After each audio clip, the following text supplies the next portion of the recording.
So I think a lot about how we perceive individuals based on their external characteristics. And one of the ways that many of us perceive people is based on their age and what they look like. And we either presume or we think about, maybe in our culture, we sort of suggest that younger people, beauty based on age is, an important asset or important trait that we all should possess, right? And so lots of people spend a great deal of money trying to stay younger. But then on the other side, we sort of ascribe wisdom to people that have aged for a long time and that look relatively old. And, you know, what I think about is that is neither, either side of those are sort of correct, right? Like we should not be sort of thinking about age in that particular as an important dimension. You do gain wisdom. You may gain wisdom, but as you get older and perhaps people of a certain age are, you know, perceived to be more beautiful than others. But if you start thinking about this and you start extracting it, it there's more to what meets the eye than simply just thinking about age. I think in terms of, the observable, in terms of beauty, um, what we're forgetting about with age, or youth, is that we ascribe beauty to often having a certain amount of characteristics in this culture, and the easiest way to obtain beauty is to represent those characteristics, and they may not correlate very well with age.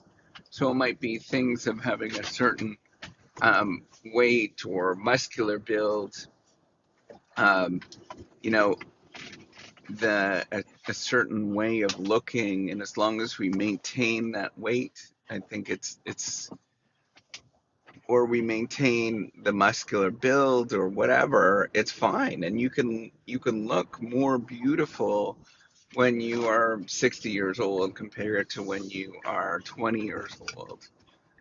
Um, the other thing to think about is there is, and I apologize, you might be able to hear my dogs moving around in the back.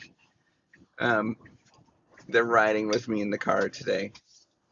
So the other thing to think about is wisdom and age, right? We sort of ascribe wisdom to people that are older, but there are a lot of people that choose not to learn that much as they get older, right? How do we know who those people are and who aren't? That's a really hard thing to think about, and that's a very difficult.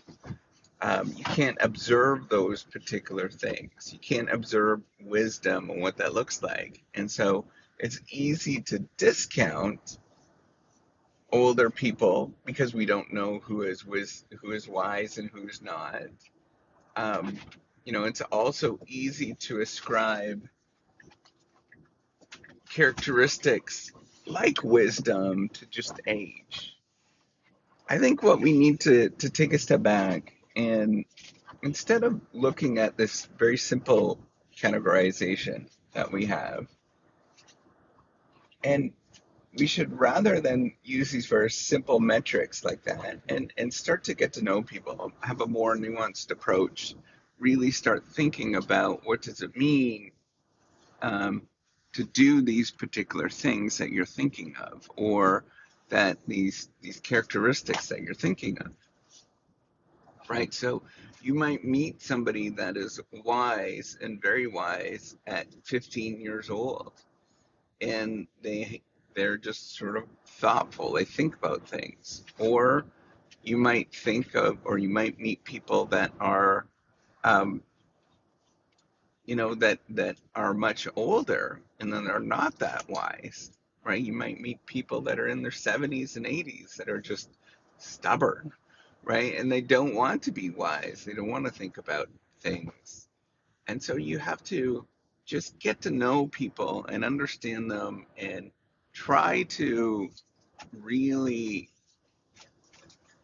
not come into the situation thinking that any particular age group or any characteristic means that much, right? Any external characteristic means that much. There's many people that do wonderful things that have any number of characteristics or traits.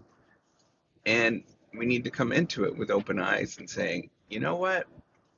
I'm just going to really get to know people. I'm going to try to understand what they are and what they're about.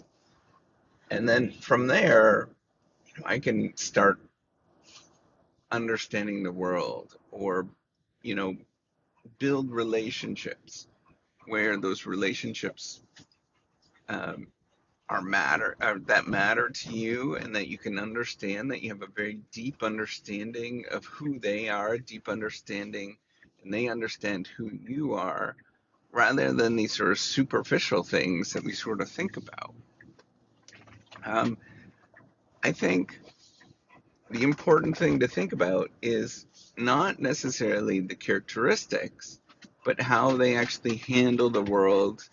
What are they thinking about? How do they make sense of everything around them? You know, for example, beauty, right?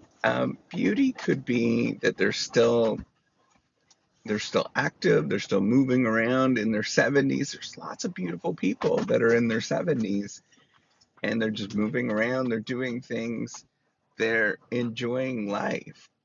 And I think we need to sort of take a step back and understand, what are the important traits? Let's be thoughtful in what these important traits we want to have in our life and we want to sort of emulate, um, but also not get confused in terms of easily observable characteristics that we can easily ascribe either, something with age, where it's, beauty on one side versus, wisdom on the other side, and start thinking, hey, this is much more nuanced. There's a considerable amount of different things, deeper things that we need to consider, and we need to take those deep dives to understand who people actually are. So with that, take care and have a wonderful day.